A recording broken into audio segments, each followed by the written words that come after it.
Hi guys and welcome back to the Mighty Blues. My name is of course Cameron and welcome back today to another video. It is another episode of Toffees Today, the show where we sit down and we talk about the latest Everton news and rumours over the course of the last 24 hours or so. We didn't do an episode yesterday. I was a little bit busy, had a few things going on, but we have had some more news and just sort of things to talk about surrounding Everton Football Club over the last couple of days or so. So let's jump straight into it. Everton goalkeeper Asmir Begović has announced that he will be leaving the club upon the expiry of his contract at the end of this month. Asmir posted on Twitter and Instagram yesterday a little message which reads, "To all Evertonians, thank you for the last 2 years and letting me be part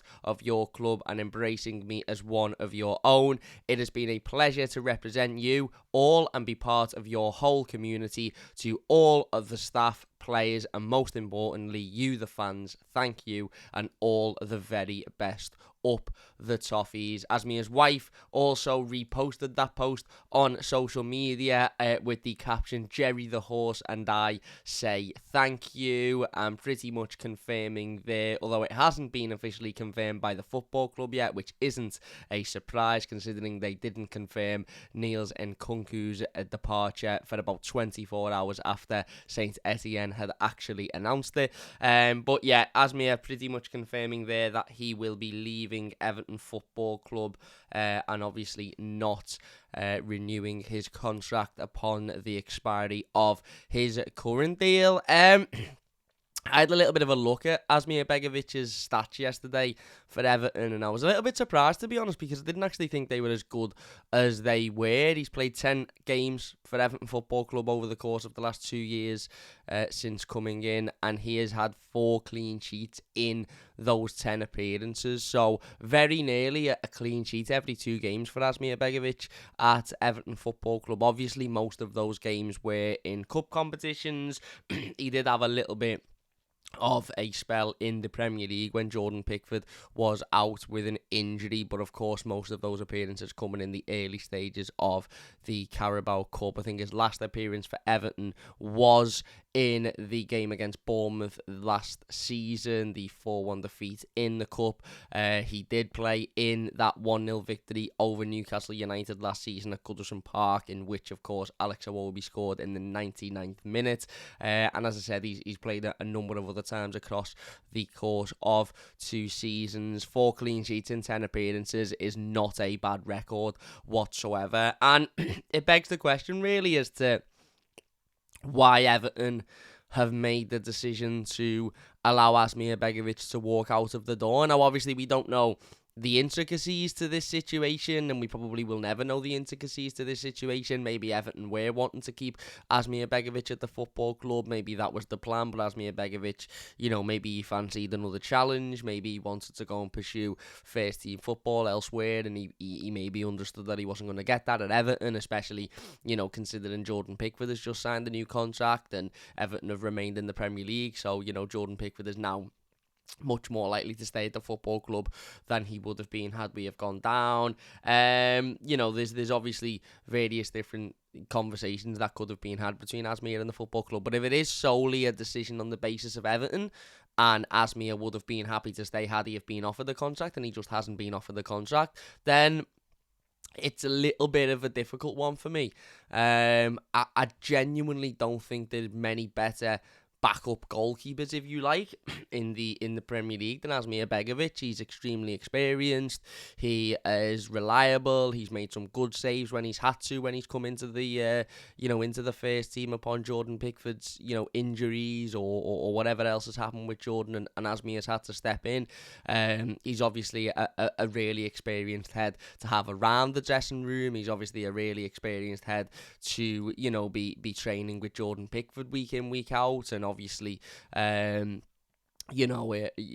with some of the younger goalkeepers as well, Billy Crellin, of course, Harry Tyler, who will be coming back into the frame this season. So it is a little bit of a strange one for Everton to have allowed such an experienced and really solid backup goalkeeper to have walked out the door.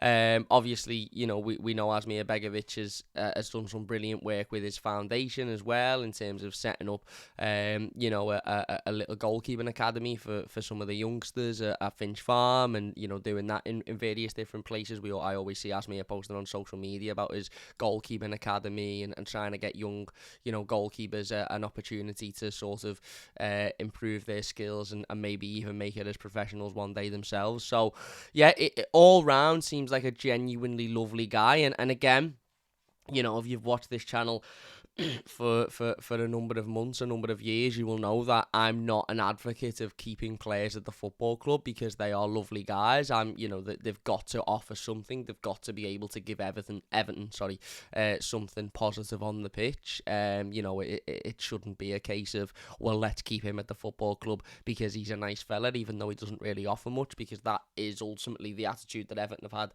for far too long, and that's the attitude that has got us in this position. There's a certain board member who's only at the football club because he is deemed a nice guy rather than because he offers actually anything positive to the running of Everton Football Club. However, Asmir did offer us something. He offered us a solid backup option. He offered us an experienced Premier League goalkeeper if we needed to rely on him, and he offered us somebody that was obviously very beneficial to have around, the dressing room and around Finch Farm for the other goalkeepers, including Jordan Pickford, who, obviously is an experienced goalkeeper now and is one of, the sort of the most experienced in the league, but still would have benefited from having somebody like Asmir Begović around, the dressing room and around the training ground. So yeah, I am a little bit sad to see Asmir go. Again, backup goalkeeper is one of those areas where, although it doesn't seem to get the attention that, maybe other positions get, in the sense of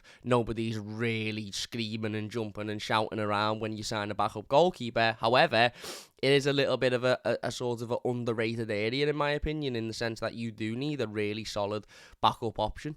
And you need somebody that, if they need to be brought in, they're able to be brought in, and they're experienced enough to be brought in, and they're confident enough to be brought in and do the job that is needed. Because, although Jordan Pickford has had a relatively solid sort of, injury-free career at Everton so far, you never know. He might pick up an injury next season, which keeps him out for, 2-3 months. Touch wood, that doesn't happen. But if it does happen, you need to be able to bring in somebody that you can rely on, that's experienced, and that, almost isn't as big of a drop. Obviously we're never going to have a backup goalkeeper who's as good as Jordan Pickford, because no team does. However, you want somebody that is good enough to play in this division, and I do firmly believe that Asmir Begović would start games of football for various different Premier League sides, especially when you think about the Premier League sides that are coming into the league next season. Luton, Asmir Begović would start for Luton every single week. Sheffield United he'd start for every single week.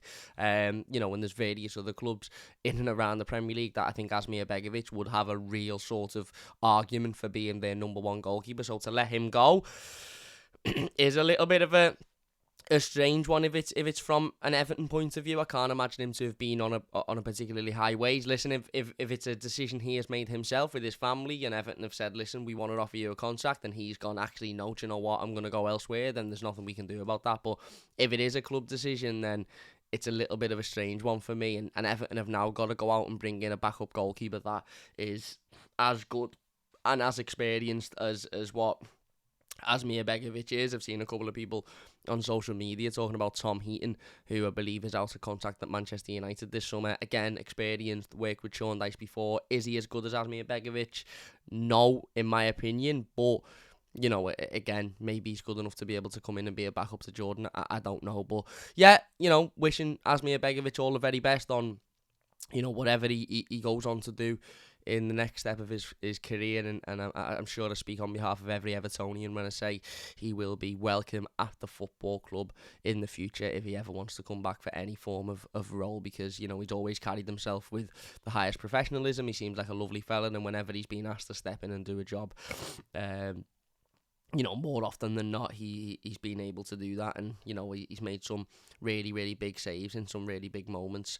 And yeah, as I said, 4 clean sheets and 10 appearances is much better than I thought it was when I was looking, at his stats earlier on yesterday. So yeah, Asmir Begović moves on. As I said, wishing him the very, very best, and he'd be welcome back at the football club should he want to come back in some form of role in the future. Another player who we knew was leaving Everton Football Club, Yerry Mina, has released a goodbye message on Instagram. He's posted a number of pictures and videos of him playing for Everton Football Club from the day he signed all the way up until that goal against Wolves a couple of weeks ago. That very well may have kept Everton in the Premier League. Yerry has said on Instagram, "Dear Toffee family, I would like to dedicate these lines to say goodbye to all of you and try to describe how I feel at this moment. Before the last game, I told you that we had one last mission together, and we did it." Sorry, I'm choking up a bit here. And we achieved it. The union between the team and the fans has been spectacular, as it has always been throughout the history of this great club. Football is a wonderful sport, and it always gives us the opportunity to improve and come back stronger. I want to thank you for every moment shared over the last 5 years, for every ovation, and for making Goodison Park a magical place. I take with me the spectacular atmosphere at every game, the passion and the respect that you always show. Thank you to the club for their trust, and to all my teammates and coaches. It has been an honour to have belonged to Everton, and wherever I go, I will be cheering for sure. You are in my heart. Farewell at Everton. So yeah, a little bit of as I said, a choky up message there from Yerry Mina. Look, pardon me. Obviously, we knew Yerry was leaving the football club. At the end of this season, he announced that before the game against Bournemouth. Maybe not the greatest time to announce that, given the stress and anxiety that we all felt going into that Bournemouth game. But he's right. He said, in that message that we had one last mission, one last task, one last push to give, and he almost did what Richarlison did the season before, when Richarlison come out on social media and said, "I will keep Everton in the league," and he did. Yerry Mina almost did the same thing. He almost said, didn't he, before that Bournemouth game, "Listen, we will stay up. I will make sure of that," and he very much did make sure of that with an absolute colossal performance. I've said it before and I'll say it again. I think Yerry is somebody that will be missed at the football club.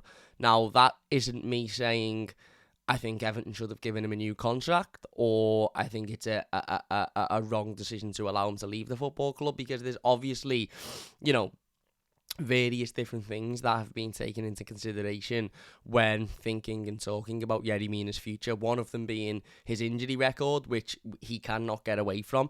I absolutely love Yerry Mina, and I think he's fantastic on and off the pitch. And when he's on the pitch and he's on his day, I think he's one of the best in world football at what he does. However, the reality of the situation is, and it is a sad reality, but the reality of the situation is he simply just is not fit enough to be relied on, and therefore meaning that more often than not, you've got a player who, as good as he is and as good as he can be, it's just not there often enough. A little bit like Dominic Calvert-Lewin. I've said this before and I will say it again, and we are going to do a video of about Dominic Calvert-Lewin and what now needs to be done, in the next couple of weeks for Everton to ensure that they aren't in this position again next season. And one of those points I'm going to make is that Everton simply have to replace Dominic Calvert-Lewin now, because he cannot be relied on, and we cannot afford to go into another season on the auspices that if Dominic Calvert-Lewin is fit, we'll be okay, because I can almost guarantee that he won't be fit for the majority of next season, because he hasn't been fit for the majority of the last 2 seasons. So what is to say that is going to change next year? And it's almost a similar situation with Yerry Mina. We know when Yerry Mina is fit and available and in this team, Everton are a much better team. The stats will tell you that Everton win more games with Yerry Mina than they do without Yerry Mina. And when Yerry Mina is in there, Everton win more games than what they lose. So, ultimately he can't get away from that, and that is something that is obviously hindered his time at the football club. And secondly, his wage as well. We're talking about a player that would have been on upwards of £100,000 a week. Somebody that, for that price, and I'd have no issue paying Yerry Mina £100,000 a week if you could guarantee me he was going to play 38 games in the season. But he doesn't, more often than not, he's out for a couple of months and then he comes back, he might play 2 or 3 games, then he's out again. And okay, he's been fit for the majority of the last 3 or 4 months and certainly for all of the time that Sean Dyche has been at the football club, but that is probably his longest spell of being fit in the last 5 years at the football club. So I get it. I get all of the decisions, and I'm not sitting here saying that it's wrong and we shouldn't have, allowed Yerry Mina to leave the football club. However, I would be lying if I was to say that I think we will miss Yerry Mina. I think we will miss his personality in and around the dressing room, and having a player in there that is that personality and brings that sort of, easygoing sense of humour and seemingly always with a smile on his face and always lifting players up. I can imagine Yerry Mina to have been that player that when things aren't particularly going well and when, we've lost the game or players might be struggling or whatever, I can imagine him to be the player that lifts everybody up, that goes in the dressing room and is almost that, come on everyone, let's forget about it, let's move on and let's go and do this together. And having somebody like that in the dressing room is definitely a positive, and we will undoubtedly miss that. We will also miss his ability as a footballer when he is fit.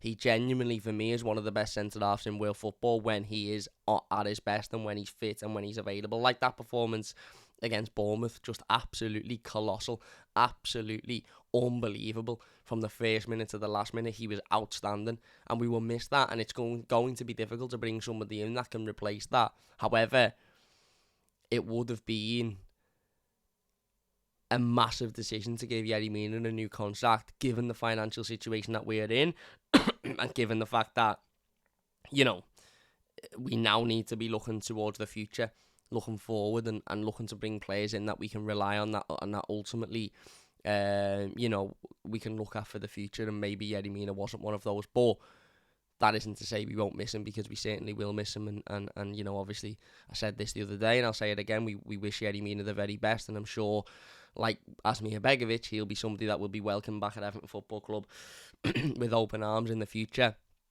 But it probably is the right decision. It's just sad, isn't it? It is. It's sad, because if Yerry didn't have the injury issues that he did have, I don't think any of us would have an issue with him staying at the football club. But unfortunately he does, and unfortunately this is the position that we're in. So yeah, wishing Yerry Mina all of the very, very best in his future. And thank you, I suppose, because he said he would keep Everton in the Premier League, and that's exactly what he did. So thanks, Yerry, and obviously all of the best. But what from one Everton centre-half to another, and potentially Yerry Mina's replacement, there has been a couple of rumours surrounding the future of Jared Branthwaite, according to Rick Elfring, who is a PSV watcher, according to his bio on Twitter. I assume that means journalist of some form. He has stated that PSV want to permanently sign Everton defender Jared Branthwaite. Everton value him at €13.5 million, but PSV will only be willing to buy him if Everton drop their price by €6 or €7 million. I think Jared did an interview himself in the media over the last couple of days, which said something along the lines of, I'm not against rejoining Everton, and then he spoke passionately about his time at PSV, and basically I read it as saying, yeah, I'm contacted to Everton, if I can go back and get an opportunity then I'll be happy with that, but I've quite enjoyed my time here, and if I was to come here permanently I'd be happy with that as well. Listen, the reality of the situation is, if this report is to be believed, and PSV are wanting to sign Jared Branthwaite for what would be only £5-6 million, it isn't happening. It simply isn't happening. It would be a ridiculous deal for Everton to make. He's had a great season at PSV. He's had European experience as well. And, whether or not he comes back to Everton and has a starting role next season, which is a very big possibility given we've lost Yerry Mina and Conor Cody, or whether he comes back to Everton and we sell him, one thing is for certain, and that will be that he will not be leaving Everton Football Club for less than £10 million, because it would be ridiculous for Everton to allow that to happen.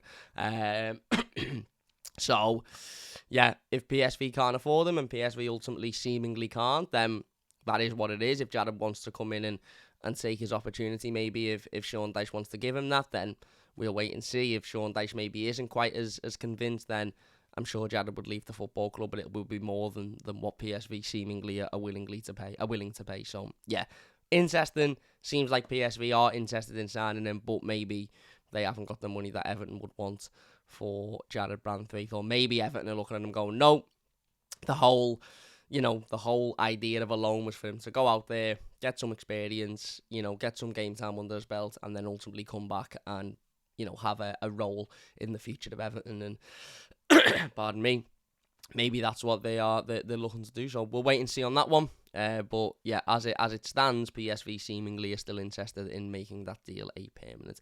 And then finally, Evertonians gathered outside of the Royal Liver buildings yesterday to protest against the board. There was banners which read, "The time has come, it's time to go," and "Decision, no headlock."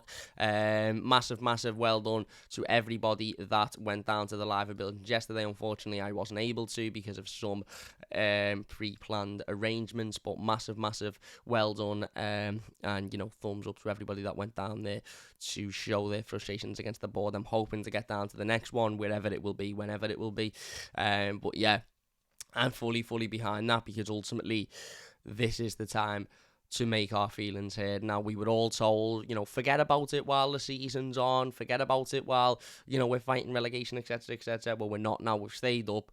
The season's behind us. Now we're in the off-season and there's not much happening. We've got to continue to push this message, and we've got to continue to to let these people know that we will not accept what they have been giving us for the last however many years, and it is time for these people to move on now. But there you go.